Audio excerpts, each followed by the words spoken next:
Greetings, family. This is Dr. Timothy Farmer, and I am here at Fellowship of Love Church in Fayetteville, Georgia. Pastor BaSean Jackson is the senior pastor, and they are doing some awesome and incredible things with technology. And I am excited to spotlight this church and the great things that they're doing, not only to impact this community, but also the world. Let's take a look inside and see all of the great things that they're doing with technology in their ministry. I am here with Miss Amy Cowherd, the wonderful tech ministry lead here at Fellowship of Love. Thank you, Amy, for being here with us today. Thank you, Tim, for having me. As a tech ministry lead, what are some of the things that you all are doing or have done in your ministry to help impact the community and to bring people closer to your ministry with technology? Well, we started streaming. Of course, COVID launched everybody into a different technology as far as streaming live services. So it has really helped to be able to reach the community and to also encourage other volunteers, even in the ministry, with using technology. What would you say to encourage ministries that may be apprehensive about growing in their technology, whether it be in equipment or just in enhancing what they do online? What would you say from your experience in evolving during COVID and even post quarantine to encourage ministries that may have a little bit of apprehension or maybe a little bit of afraid to go to the next level? I would say, well, with all things, until you take that first step, and you won't know until you actually try it. You can even start at the lowest level with just a simple camera that has the streaming capability and being able to connect it to a broadcasting streaming app or service to be able to go out. It doesn't have to be anything real expensive.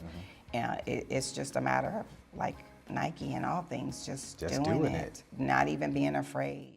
Pastor Jackson, as a pastor, what have you done or what's important to you as it relates to using technology to impact not only your congregation, but also to impact the community as well as even beyond this area to the world? How important is technology and using it helpful in what you do as a pastor? Well, I mean, it's very important. I think its biggest importance is access. Technology helps give our people in the world, in the nation, in the community, better access to us. But I also found technology helps us get better access to them.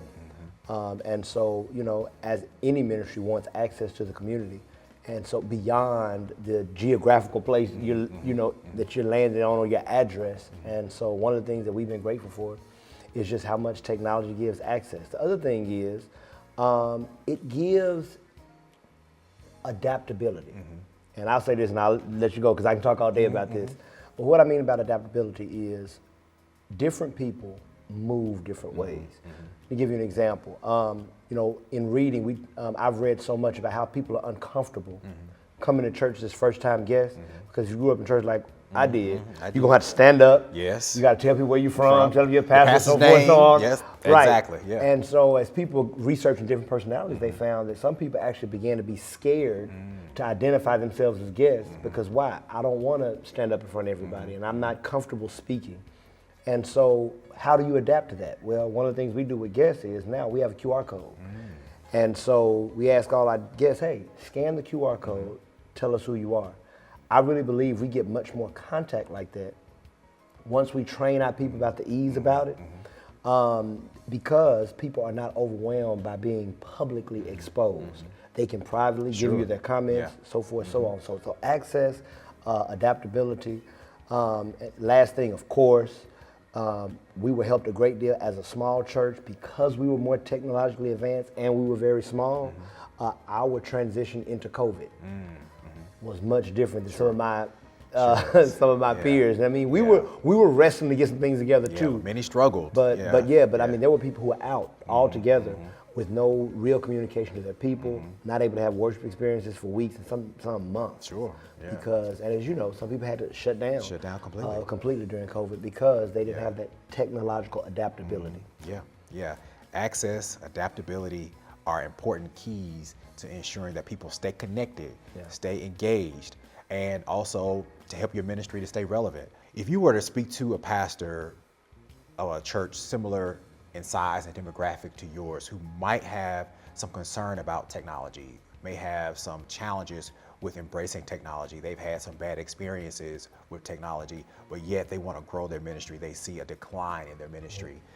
What would be some things that you would say to encourage that pastor who is struggling in that regard in order to help continue in ministry?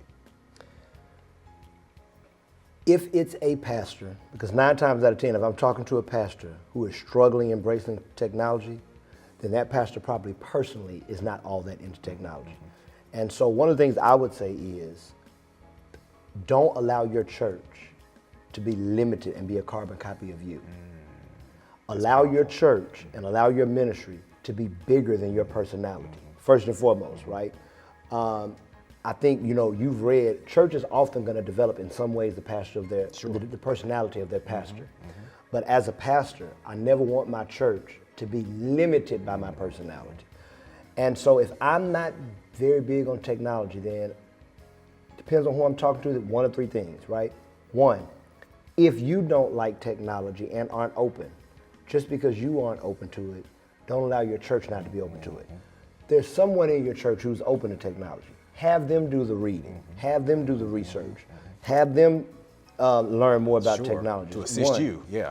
2, if you are open, then hey, you might not know, but you know how to read, right? And one of the things I tell my mom all the time, the good thing about technology, if you embrace it, technology is groomed to be easy. The whole point of technology is to make life easier, right? Yes. And so learning it, if you think about it like that, just taking the time to learn it, it's going to make your life easier, not harder.